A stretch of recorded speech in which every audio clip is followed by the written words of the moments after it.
श्री गणेश स्तोत्रम्। नारद उवाच प्रणम्य शिरसा देवं गौरीपुत्रं विनायकं भक्तावासं स्मरे नित्यं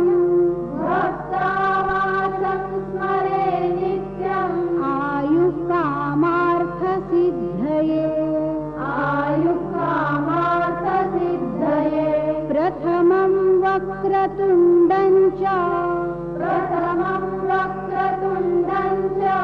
एकदन्तं द्वितीयकं तृतीयं कृष्णपिङ्गाक्षं गजवक्त्रं चतुर्थकं लम्बोदरं पञ्चमं च षष्ठं विकटमेव च सप्तमं विघ्नराजेन्द्रं धूम्रवर्णं तथाष्टमं नवमं भालचन्द्रं च दशमं तु विनायकम् एकादशं गणपतिं द्वादशं तु गजाननं द्वादशैतानि नामानि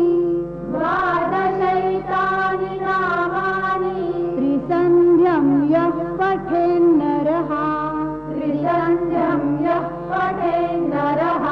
न च विघ्नभयं तस्य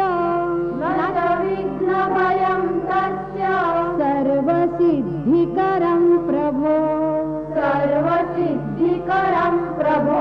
विद्यार्थी लभते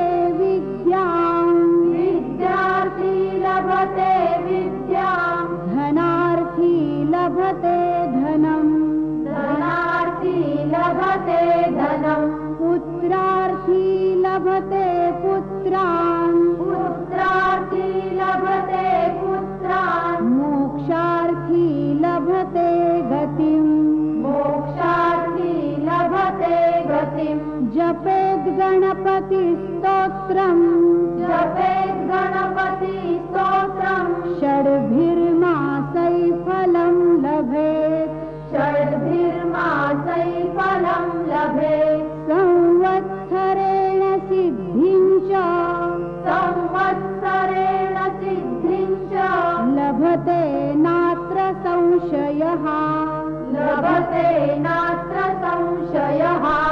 अष्टभ्यो ब्राह्मणेभ्यश्च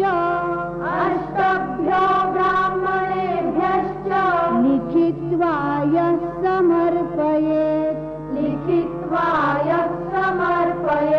तस्य विद्या भवेत् सर्वा गणेशस्य प्रसादात्